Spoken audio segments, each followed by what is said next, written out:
Hello everyone, and welcome to the public involvement meeting for the proposed improvement project at the intersection of Highway 106 and County N.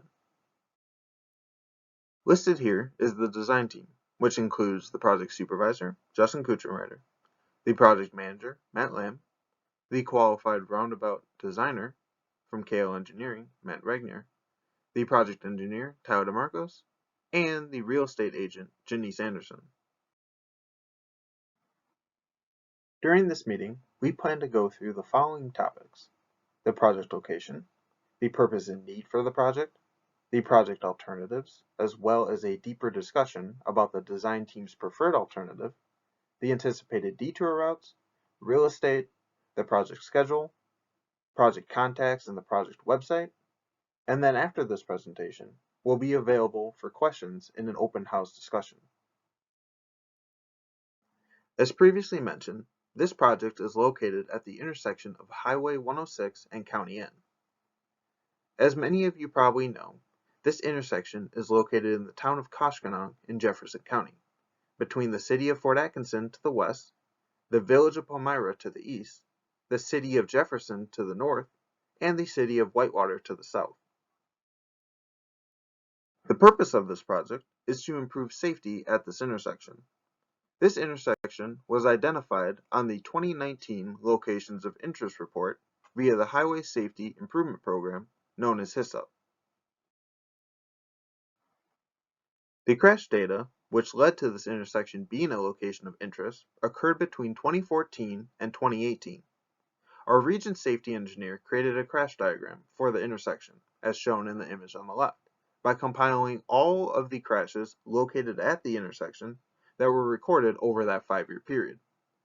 The crash diagram also illustrates the geometry of the crash, whether it was a rear end, side swipe, or right angle, and the rates of severity, including property damage only, minor injury, or serious injury. Over that 5-year period, there were 13 total crashes. 8 of those crashes were right angle crashes, of which 7 were caused by drivers on County N failing to yield to traffic on Highway 106. From those 8 crashes, 3 resulted in minor injuries, while the other 5 resulted in property damage only. Similarly, shown here is the crash diagram for crashes that occurred between 2019 and 2023. Over the current 5-year period, there were 12 total crashes, of which 8 were right-angle crashes, all caused by a failure to yield from County N. These resulted in 2 serious injuries and 3 minor injuries. From all of this crash data, it was concluded that the intersection has a prominent crash pattern of failure to yield. In order to address these safety concerns, the Bureau of Traffic Operations developed an Intersection Control Evaluation Report, known as an ICE report. This report looks at numerous factors including traffic volumes and forecasts, crash history, crash patterns, oversized and overweight vehicle frequencies, as well as other environmental factors. This report considered 3 alternatives. The first alternative was to do nothing. As it sounds, under this alternative, the intersection would remain as it currently is. However, this alternative was thrown out because it would likely result in the crash pattern continuing, which could eventually result in more serious injuries or even fatalities. Another alternative was to install traffic signals. However, the ICE analysis calculated that traffic volumes for an average day at this intersection did not meet warrants to do this. Additionally, there's no guarantee that signals would reduce the number of right-angle crashes because there's still the potential of vehicles failing to stop or yield at the lights. The preferred alternative is to reconstruct the intersection to a single-lane roundabout. This should reduce the number of serious injury-type crashes, along with providing an operationally efficient intersection, where most traffic will travel through the intersection with only minor delays. The main reason why the roundabout alternative is preferred is for the safety benefits. Roundabouts deliver this by reducing the number of conflict points in an intersection.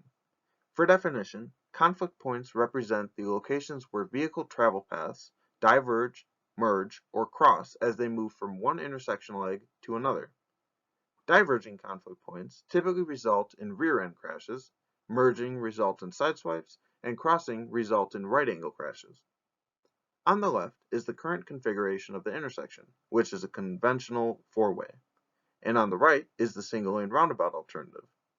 The black dashed lines represent the various travel paths, and the colored dots represent the three types of conflict points: green for diverging, yellow for merging, and red for crossing.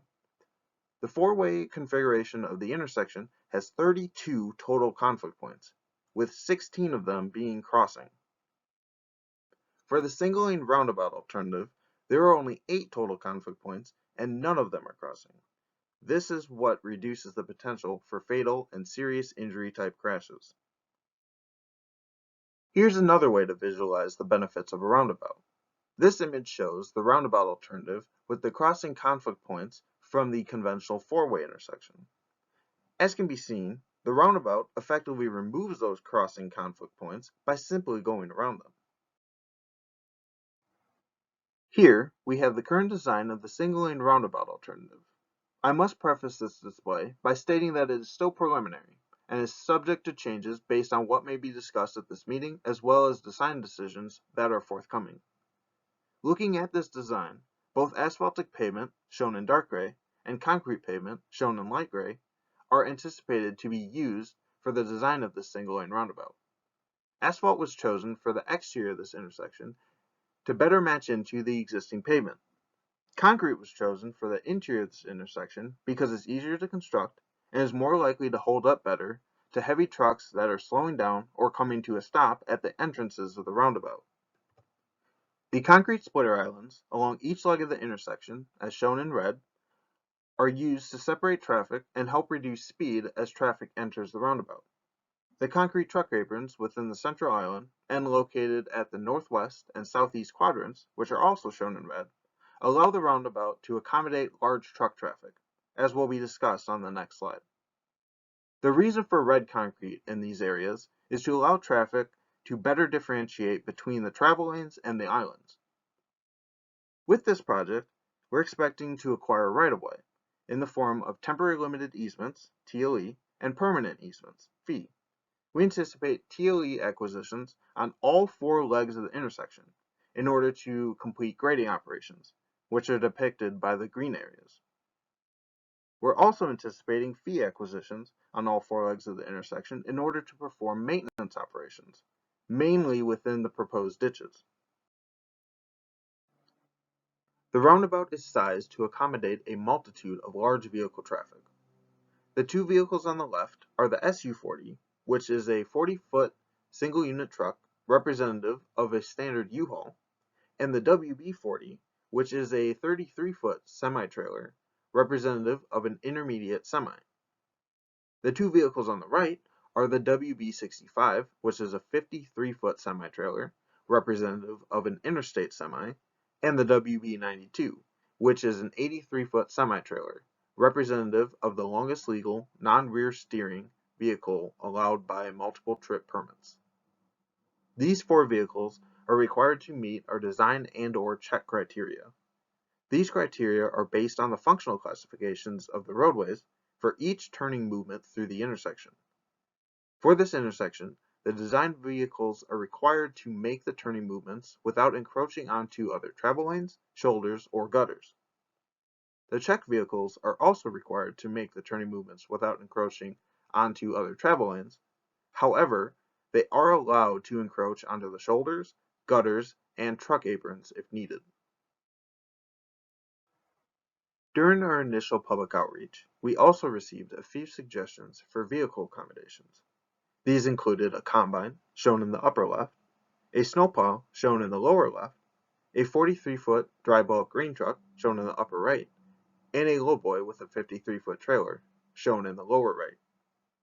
After modeling these various vehicles, the vehicle paths that were the most horizontally impactful were the WB92 for the through movements on Highway 106, and the WB65 for all other movements through this intersection. The vehicle that was the most vertically impactful was the lowboy. The next several slides display the vehicle paths that are the most horizontally impactful. This slide shows the through movements on Highway 106 for the WB92. As can be seen, the front tires of this vehicle remain fully within the curb faces, while the back tires of the trailer are expected to track across the truck apron areas. This slide shows the through movements on County N for the WB65. Once again, the front tires remain within the curb faces, and the back tires track across the truck aprons. Since this is the trend for the remaining vehicle paths, I'll just briefly show each of the other movements. Here are each of the right turning movements for the WB65.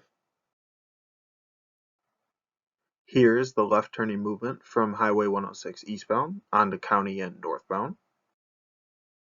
Here's the left turning movement from Highway 106 westbound onto County N southbound.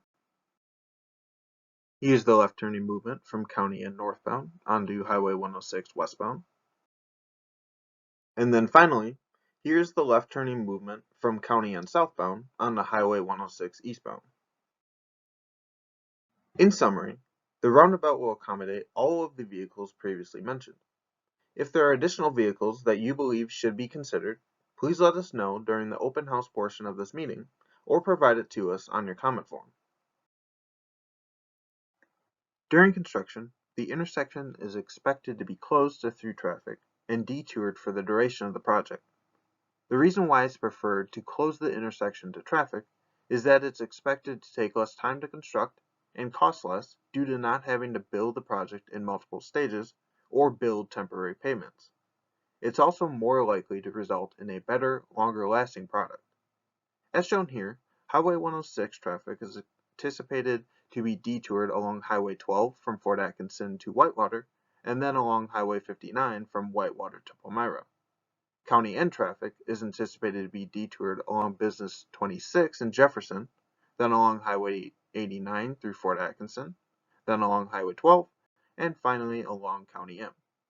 This is expected to result in a 15-minute delay for Highway 106 traffic and a 7-minute delay for County N traffic.